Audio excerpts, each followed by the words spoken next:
2 mois après son assemblée générale élective, au cours de laquelle Yves Fortuné Mundelengole Urosia a été porté à la tête de la fédération du PCT du département de Nkeni-Alima, la nouvelle équipe fédérale s'est réunie cet après-midi du 26 novembre 2025 pour sa session inaugurale.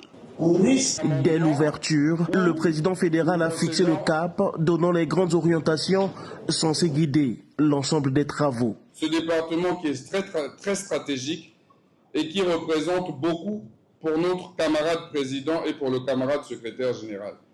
Je sais compter sur vous tous pour pouvoir vous investir complètement, pleinement, pour que dans le département de l'Ankeni-Alima, qu'on sente que le Parti congolais du travail fonctionne, que le Parti congolais du travail est animé, que le Parti congolais du travail est vent debout. Pendant un peu plus de 3 heures d'échanges soutenus, les participants ont passé en revue un ordre du jour dense, marqué par des questions organisationnelles, stratégiques et politiques.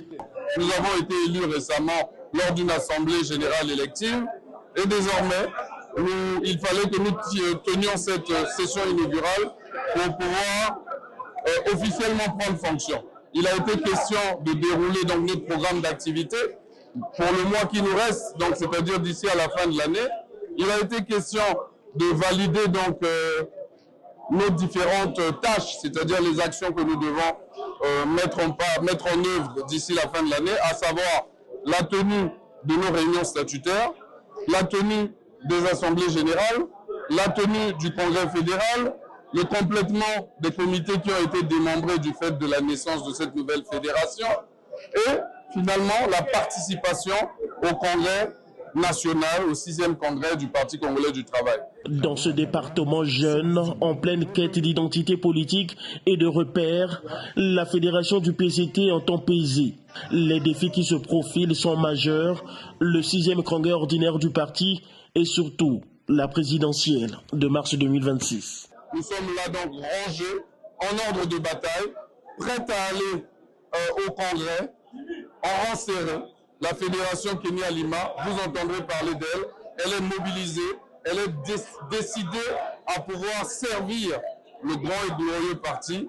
Donc tout s'est bien passé et nous restons mobilisés avec comme objectif bien évidemment l'élection présidentielle. L'élection présidentielle qui arrive à grands pas.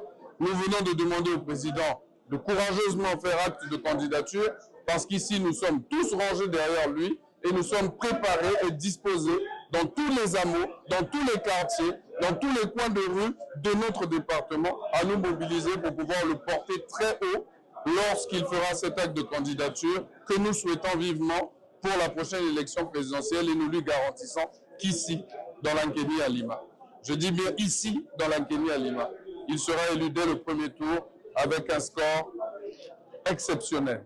En témoigne la motion de soutien adressée au président Denis Sassou Nguesso, invitant ce dernier à faire acte de candidature pour poursuivre l'œuvre engagée.